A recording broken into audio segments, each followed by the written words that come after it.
Hello, everyone. My name is Dr. Karen C. Love, and I am the chair for the Bachelor's of Business Administration program at Judson University. In April 2020, I created a platform called the Friday Night Chats. The purpose of F&C was to invite professionals from diverse industries to share their experiences, strategies, ideations on how to be successful. The cadre of professionals were immense, from doctors and lawyers and private equity, venture capitalists, computer scientists, electrical engineers, preachers, writers, authors, and nonprofits. Each provided the application of what it means to be a successful leader and how to effectively run an organization. This season, I'm going to pivot and focus on the unsung heroes, the adjunct professor. These professors bring real-world experience and expertise to the classroom.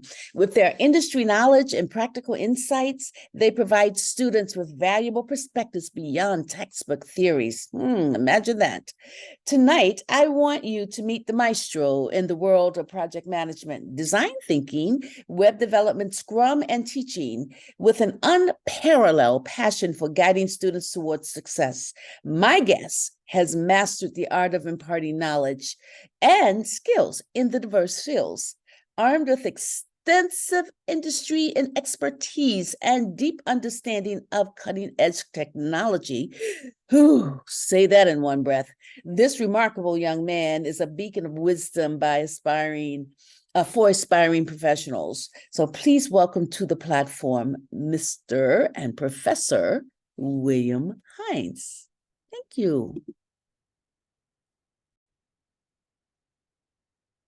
Thank you, Professor Hines, for taking the time to grace this platform. Professor Hines served as an adjunct professor at Judson University, located in Elgin, Illinois, as well as an adjunct professor at Aurora University.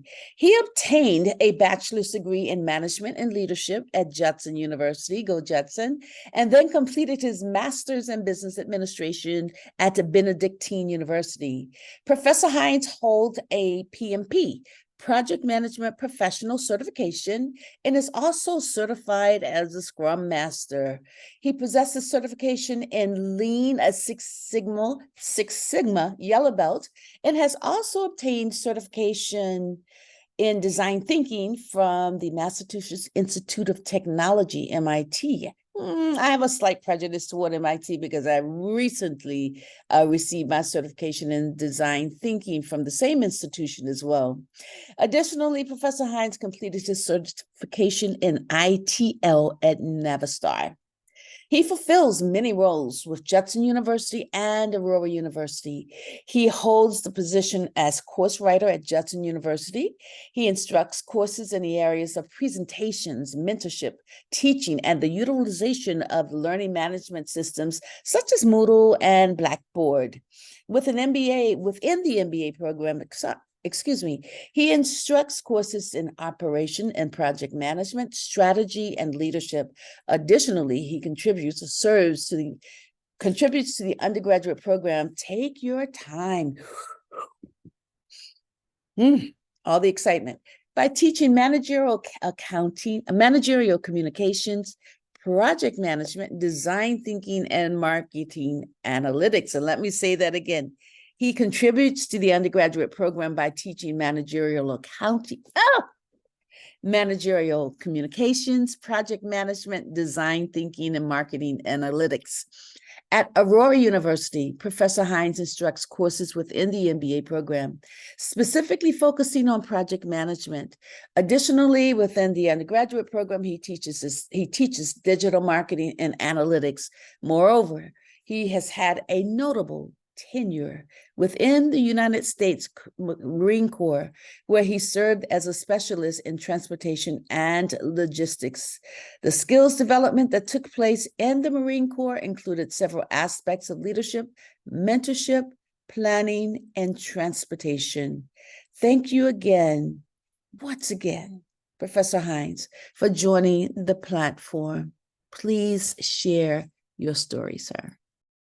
Thank you so much. Again, a pleasure to be here, humbled to be a part of this experience. And yeah, a little bit about me. So you basically gave my background pretty well, but I've been in a lot of places and doing a lot of different things. Over the years, I've honed my career, my professional career, by never really staying in one place really, really long. I've gotten some pretty long stints at different companies, longest being around 10 years with Navistar. You mentioned that company in your intro.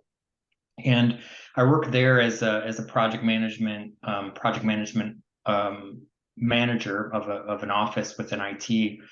And it's basically something I'm passionate about. I didn't always start off in project management. Some people, when they come out of high school and they know exactly what they want to do, and they go pursue those degrees and they go and work in those fields. And my journey was a little different. I got out of high school. I wasn't quite certain exactly what I wanted to do, and the Marine Corps made sense to me at the time, so I did that. But kind of getting through my first 3 to 4 years there, I decided I was going to go back to school and earn a degree, and I was really interested in computers, so software development, computers, web development, things like that. So I decided to go after more of a business degree, more of that bachelor's of arts in business.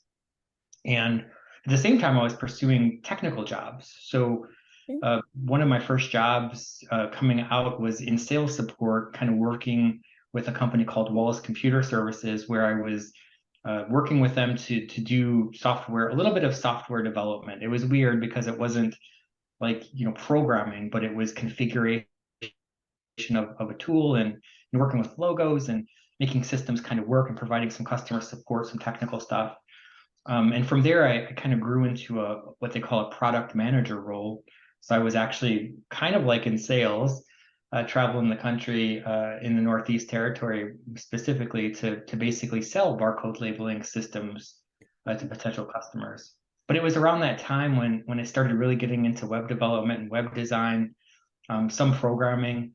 And so I pursued a career outside of that place with another company where I could actually do that. And that company was Weber Marketing Systems. And I was hired in as an application developer. And so I started for about 3 years. I worked on different kinds of applications, writing custom apps for barcode labeling systems using touchscreen devices. It was cutting edge back then. Touchscreen wasn't a thing that was all over the place. So it was pretty cutting edge. But so I did that for about 3 years, and it was around that time that I really started to discover project management. I had some friends that influenced me in my decision to kind of move in that direction. I really enjoyed managing projects and programs and working with people, and having different communications like that. So I decided to pursue that and went all in. Finished up my degree, like you said, at Jetson. Got a PMP certification. Kind of went on to get an MBA and just kind of stayed in that project management space. I've been married for 31 years this October. I have two daughters. One is studying to be a teacher at ISU. Another one is figuring out a career possibly in physics, which is really exciting. So yeah, I've got I wear a lot of different hats, and I wouldn't trade any single one of them. Yes, as I'm reading your resume, you wear multiple hats, but they're multiple iterations of excellence for sure. I went back to my design thinking class at MIT, and one of the exercises we had to engage in was to look at, first of all, we had to develop a product, Yep. right? We had to look at the customer survey and identify not just the needs or the immediacy of the needs, but some of the latent needs that's displayed through our observation, right? And so you are teaching at a university.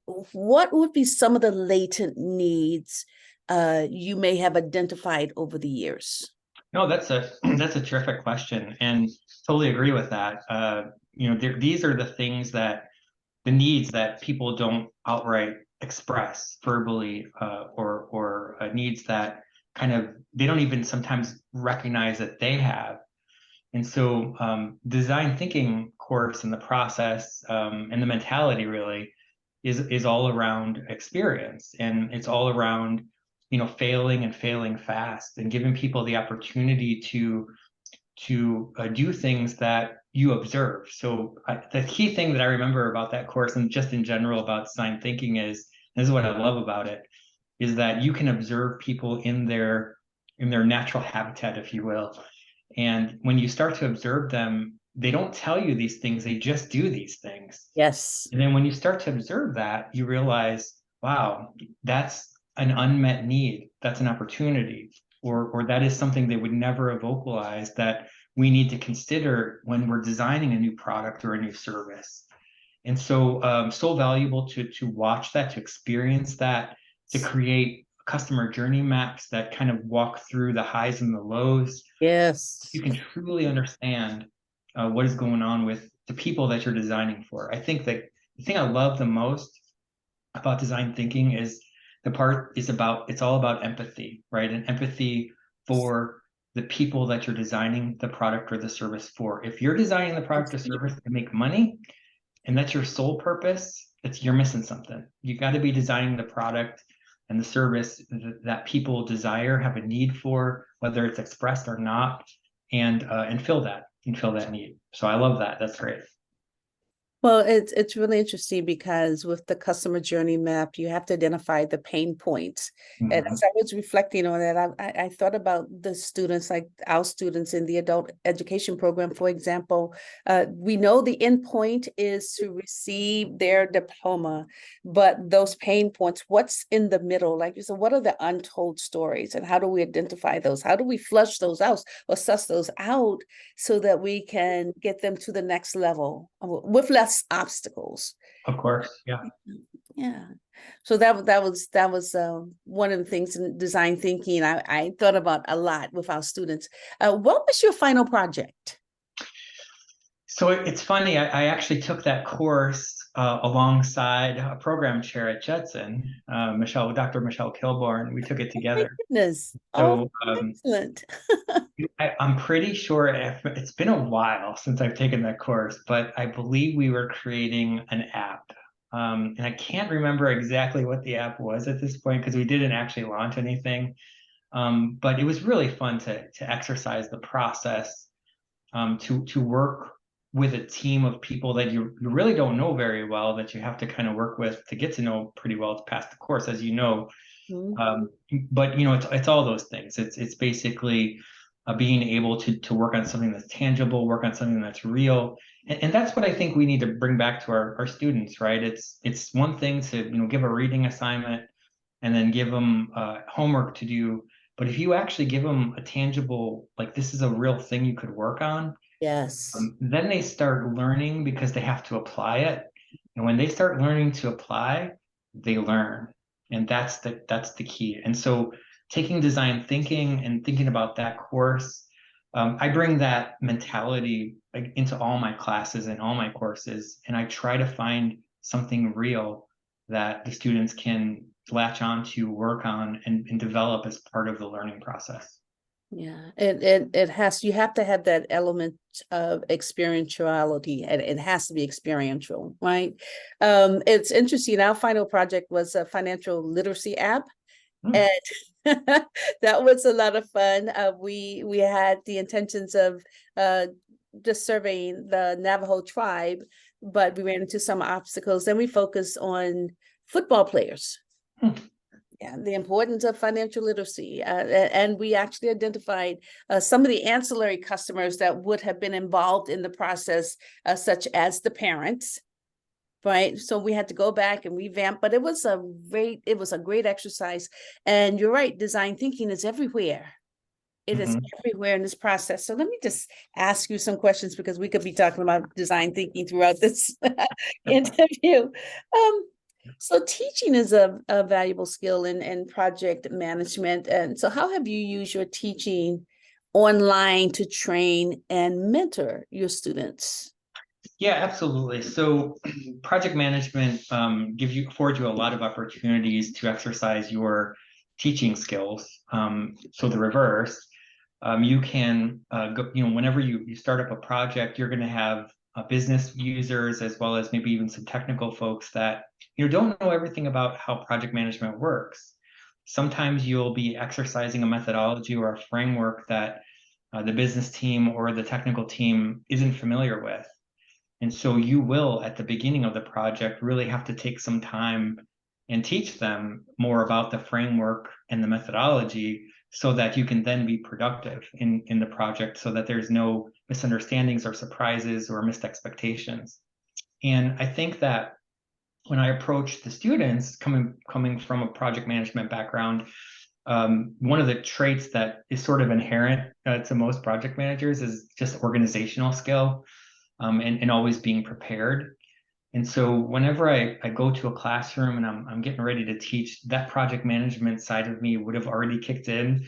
I would have been more than prepared for the full night's work. I would know exactly what I want to talk about, what exercises I want to go through, and always looking for opportunities to improve, what worked and what didn't work with that classroom meeting that night, so that the next time we do it, we're more successful. And that's a project manager's mindset. The planning, the organization, the preparation. And the other thing is, I think it's really critical that instructors approach that classroom with an understanding, with empathy, realizing that those students, they have personal lives as well. They have emotional situations going on. They have a lot of things, and you owe it to them to provide the best possible classroom environment, free of obstacles, free of just challenges from a technical perspective, to enable them just to learn and to interact and to grow in a way that they wanted to when they first signed up. So I feel personally morally obligated to those students to make sure that we do that for them. Okay. Now we have gone from stages, we were stages on stage to facilitators in the classroom or the online environment. How Mhm. has that impacted your teaching methodology? Yeah, so that is great. That is a great question. So, when you have that face-to-face time, obviously that interaction and that ability to read the room and to kind of see what's working and not working, Mhm. sometimes that's invaluable because you can make adjustments. When you're online, you don't always get that relationship building face-to-face time. But there's a few things that instructors like myself and others can do.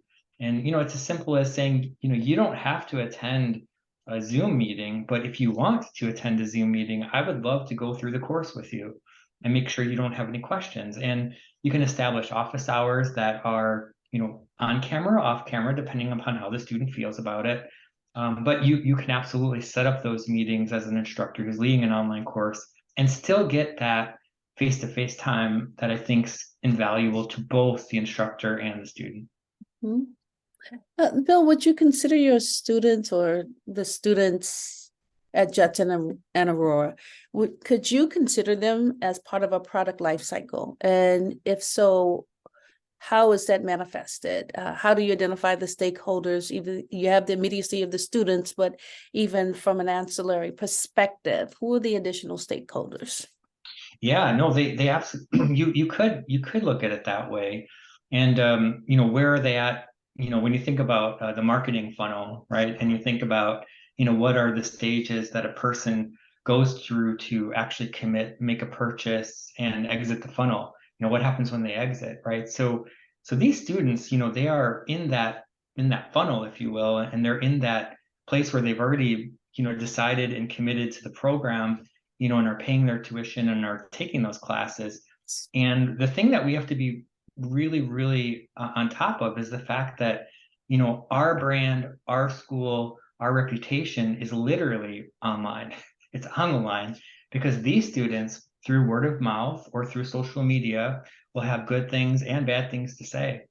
And so it's going to be really important that we give them that experience that they so much desire. The reason why they're there is to learn and to learn a lot, and to have instructors and professors that are, there for them, that want to talk to them, that want to teach them, and that want to help them.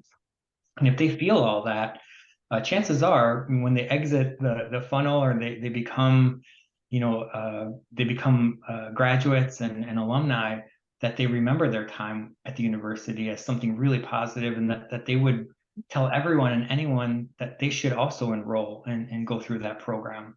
And that's what you want. That's what you're aiming for. And it's every single instructor's job, I believe, to make sure that happens. And we don't often get to meet all of one another, like all the instructors don't, get together all the time, but we're all playing a part of that.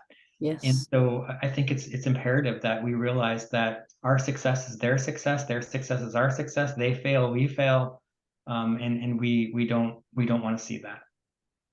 And that's interesting because we have to move away from commoditizing our students and realize that they are human beings and we need that human centric approach.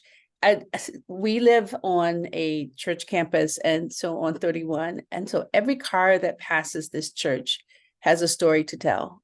Mm. Every person that turns into the parking lot has a story to tell. There's a testimony there. And we have to be protective of our image, our brand. And sometimes it's difficult because not everybody has buy-in. Sometimes a contract is a contract. Adjuncts can be affiliates, they could be contingency, they could be part-time instructors, but that buy-in into the mission and vision of the institution, because everyone has a story to tell. It's true. Yeah, yeah. Thank you for sharing that. Let's talk about risk management, how that is crucial to project management. So how do you mitigate, first of all, identify and then mitigate potential risk in your projects? Yeah, it's a really great question. Risk management and issue management are kind of brothers and sisters, if you will. Usually issues don't just come up. Usually there's some warning signs that things in a project are going to go sideways or go wrong. And Mhm. so you can usually identify the common things that go wrong way ahead of even the project start.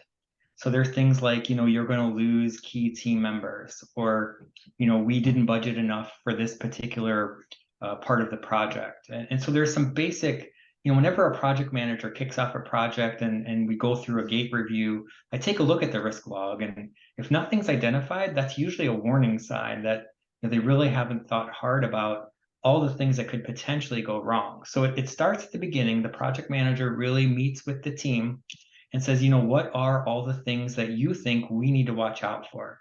What are all the bad things that could possibly happen? And so when we identify those things, we then try to score them in terms of, this might happen, but it probably won't, right? Or we score them as such as this might happen, or it probably will happen. And if it does happen, it's really bad. And so when we do that, we get a score that says this is a higher level risk than these other ones. We need to mitigate that. We need to do something about it. So at that point, the project manager and the team can look for contingency plans or solutions so that risk never becomes an issue. And when it does become an issue, that's when the project will go over budget. That's when the project will not be finished on time. And that's when the product quality will suffer. You'll have to take something out of scope that you didn't want to take out of scope that you wanted included, and you're just going to have to cut corners to get there. And so it all starts with what could go wrong and what could we do about it now so that it doesn't. And then if it does go wrong, okay, what are we going to do about it? How do we handle that when it does happen? All right, so let's transfer that into our student enrollment and what that looks like with recruitment or retention, the Yeah. application of project management. What would you look out for? Yeah, so it transfers really well. I mean, when you're talking about risk management, it could be risks to your house, your car, your job, your project. Risk knows no particular subject. So, when it comes to students, there are things there that you need to watch out for. Is the student, attentive in class? Is the student arriving late and leaving early? Is the student kind of not paying attention and just looking at their phones or looking at their laptops? Mhm. And these are opportunities that, we can inject ourselves into that and say, hey, I noticed, you do take a break and say, hey, I noticed, during the course you were a little distracted, and, what's going on? What's happening in your life, right? Is there anything I can help with? And that's what opens that door of communication, I think. And people start to open up, and you become more real to them, and they become more real to you. Like you said at the beginning, we cannot commoditize our students. They are people. And so everyone comes to the classroom with something. And so I think then you look at, the assignments and what they're turning in. And if they're not turning something in, what's going on there. So it's really important to intervene quickly. You'll notice behaviors pretty fast, usually by the end of the first night, first week into the second. And it's right then and there that you have to raise that flag and talk to that student and then connect them with a success coach, right? And say, look, I'm seeing something here. I don't know if other instructors have seen it, but this is what I'm seeing, so that we don't lose them. So that and I don't think if they're showing up, they want to be there. They do want to finish. Mm-hmm. So it's a matter of not being afraid to raise your hand and say, I think I see something and the student needs some help. Very human-centric approach. Absolutely. Absolutely. Now, collaboration and teamwork plays a significant role in project management as well. How do you foster collaboration and ensure effective teamwork among project team members? That's a great question. And and I'll also answer it in the way that I do it in the classroom. So on a team, on a project, in a classroom, it's all people. It's all just people. Mhm. And so people will open up, people will work together, people will ask questions, people will raise their opinions if they feel that they're in a trusted environment. You need to establish trust pretty quickly in the classroom. We only have so many weeks to really engage our students. And sometimes it's just being vulnerable, right? So I've found what really works well is just being vulnerable and just, saying, look, I had a bad day today and here's what happened. And, I'm really struggling with, this or that, and telling a true, real story. And then the students are like, well, wow, if the professor feels that way and, they're having a bad day, I guess it's okay if I have a bad day too, and I can talk about it. And they'll tell you about it and they'll come to you and they'll say, what you said really resonated. And so it's the same thing in the corporate world, with projects, people, you treat them with kindness, you treat them as you would want to be treated, you respect them, you remain professional with them, and you basically become vulnerable. And if you become vulnerable, they will trust you. And when they trust you, they will work for you, they will go to bat for you, they will ask you questions, they will raise their hand, they won't be afraid to say something's right or something's wrong. They will it's just going to lead to just a higher performing team in a classroom. Sure. Now, how does that translate in an online environment? Yeah, and so that's tricky, right? Because typically when you're online, you don't get that face to face, and so that's where I think the instructor needs to basically reach out to the students and say, let's connect if you want, right? Because you can't, if it's an online class, there's some level of restriction there where you can't force them to come and be with you at a certain time. Sure. But if you open yourself up and multiple times, throughout the week, give them an option, they might join. And if they join, don't jump right into like the material. Start with a human story and start talking about Judson a little bit, or talk about your life and what's going on. You don't have to tell them all your whole life story, but just come off as human and be a little bit vulnerable. And even in those online settings and situations, they will respond. The other opportunity we have online is responding to discussion boards and discussion board posts. As they put themselves out there and respond to a question, you have the opportunity to respond back to them. And Yes. so in doing that, that is another form of dialogue that you can engage in, that you can share some of your personal experience and be a little bit vulnerable, so that they come out of their shell a little bit and feel comfortable and trusted, and more trust, so that they open up. Yeah, it's interesting that the students, once they respond, they move on to the next question. And so when the instructor responds, they're questioning, should I respond again? Will I receive credit for that? Right. But to engage in ongoing dialogue that just helps facilitates the development of the student and the knowledge they will gain from the class. But it Right. doesn't happen all the time unless it's emphasized at the beginning of the term. Yeah, absolutely. And that's where I think, things get a little wonky when we start counting words, right? So if Yes. you're responding to a discussion board post and, the student responds and gives you a one-word answer, it's, sure, I'm going to go back to the student and say, can you expound on that a little bit? Because that's a little bit short. But I think when we get into a transactional relationship, if you will, with discussion board posts and with assignments, then I think we're losing, and it doesn't make sense because we're not engaging in the way that we should be on those discussion boards. Because if they want to get out fully what they want out of these courses, they really got to invest their time, their thoughts, their energy, give it everything they got, and the instructor will respond to that. If we see the impassioned blog post about whatever the topic was, and it's something that really resonates, I'll respond to that and be like, that was a really great insight, and here's what I think, right? So that's where we got to get to. We got to get away from being transactional and more toward meaningful content being written that they really feel strongly about and that they're passionate about. Good, thank you. Let's continue with that. How do you encourage that culture of learning and innovation with the students and the instructors as well? What's your advice? Yeah, I think you got to relate back to the real world, right? So if they're studying, you have to first kind of find out what is it that they're interested in doing. Some of them don't know. Some of them want to move up, but they don't quite know where they want to move.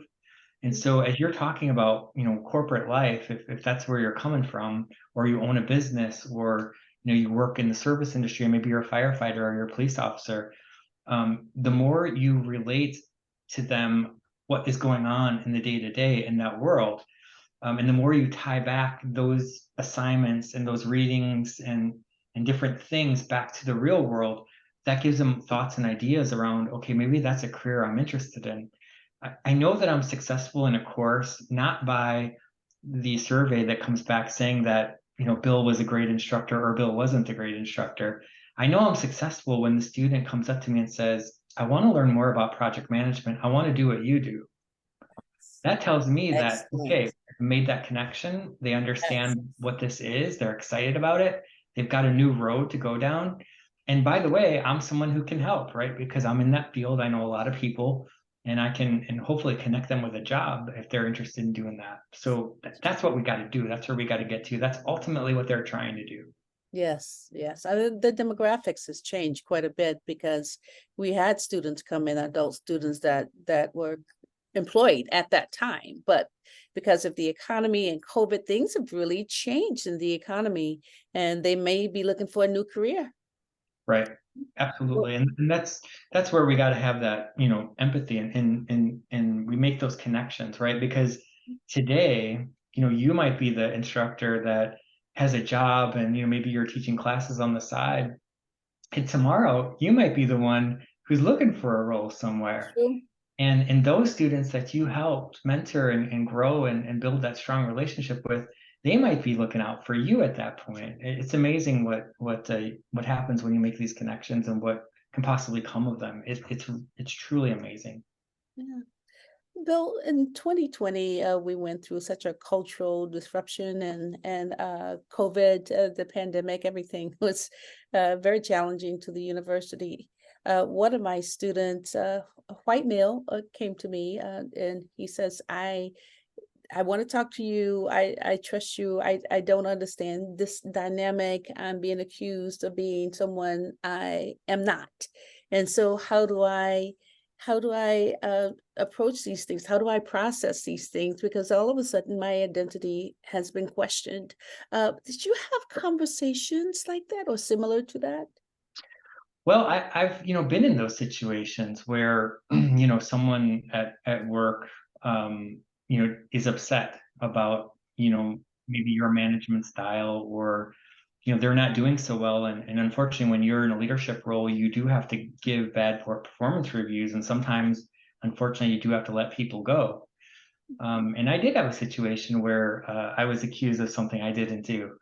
And today in corporate America, it's scary because regardless of whether or not you did it, there has to be an investigation, and these Yes. things do need to be looked into. And so, but if you've done everything and you've not done anything wrong, and you've got really great documentation, and you're well respected and regarded, that will come through. The truth will always set you free, if you will. That will come Yeah. through, and there's no way if you didn't do it, those false accusations won't stick, and they'll get to the bottom of it. So you just got to trust the process and trust the system. But it is difficult. I think that We live in a very litigious time, and we live in a time when it's, us versus them, and I can't wait for it to pass. But we just have to keep the faith and realize that it is just now. It won't be forever. It will pass. It's And when it yes. does, we'll be stronger for it. Yes. Well, one last thing, you want to share your personal statement in terms of your classroom engagement and teaching role, and your work in academic pursuits, your multiplicity of responsibilities. So I'd like you to speak to that because I think that is so important for the audience to hear. Oh, Who for you sure. Yes. Yeah, I'd love to. Yeah, so something I'm very passionate about is teaching. I have a lot of empathy towards my students who are working and they're going to school. As an adjunct, as a adjunct professor, I'm deeply passionate about it. I look at every classroom as an opportunity for engagement. It's really a seminal moment. It's a point in where we change lives, where we shape lives, both at Judson, especially academically and spiritually. And so Yes. I consider, my role as not just a contract obligation that I'm fulfilling, but, there's a bigger purpose there. And committing to guiding the intellectual and the emotional growth of young adults and older adults and students in general, I think is just it's just humbling, and it's really something that you can't take lightly as an instructor.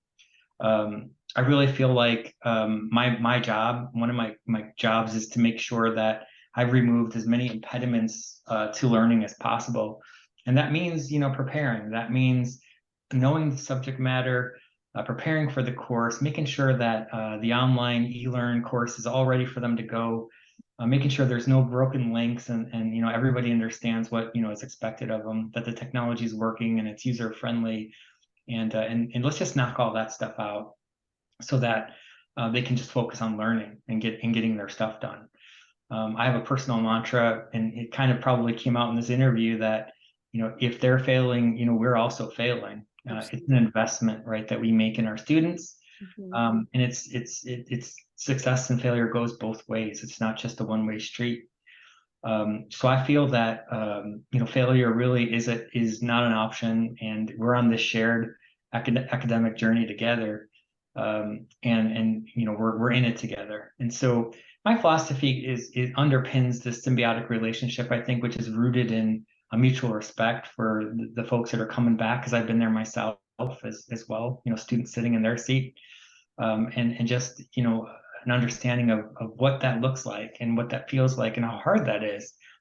And I always think about, they're coming here because they're in pursuit of something that they're trying to achieve to improve their lives, and that one achievement that they make gets passed on to the next and the next generation, and the kids that watch their parents go to school at night and try to get those degrees done.